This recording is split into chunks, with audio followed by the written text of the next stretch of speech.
कबीर जी की मर्यादा भंग होते ही आप इनसे बाहर चले गए, और इससे बाहर सारा काल ही काल है।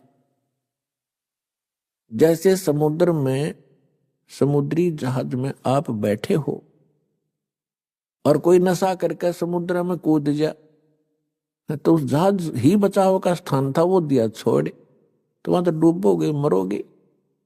तो इस स्थान को छोड़कर पूरे विश्व में काल व्यवस्था है, इसको छोड़कर जहां भी जाओगे वहां आपको कोई प्रोटेक्शन नहीं होगा, दुख के अतिरिक्त कुछ नहीं मिलेगा।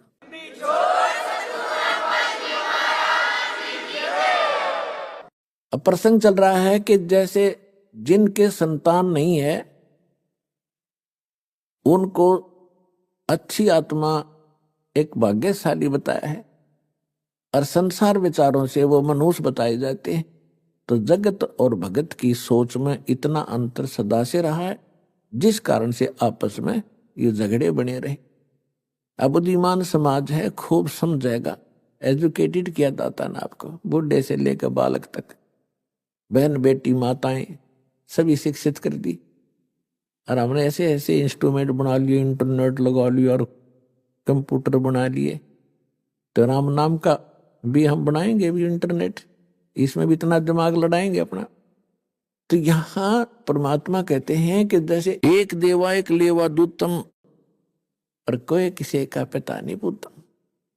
ये तो ऋण संबंध जुड़ा एक ठाठा। जैसे दास कई बार कथा सुनाता है, एक व्यक्ति को एक पुत्र प्राप्त होकर उसकी पत्नी मर गई, दूसरा विवाह कराया तो दूसरी विवाह से उसे पुत्र प्राप्त हुआ, उसमें आपस में 8-9 वर्ष का अंतर था।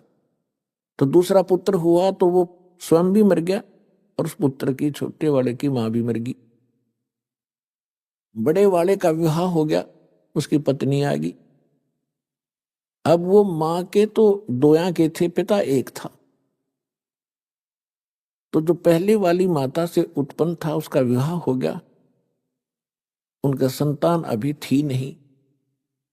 उधर से वो छोटे वाला जो दूसरी मां का था बीमार हो गया, रोगी हो जाने से उसका उपचार करवाया। तो फिर उपचार कराते हैं तो पैसे लगते हैं, तो दोनों पति पत्नी ने विचार विमर्श किया कि इसका इलाज कराएंगे और ये बहुत पैसा खर्च हो जाएगा, और क्यों ना इसको विष देकर खत्म कर दें।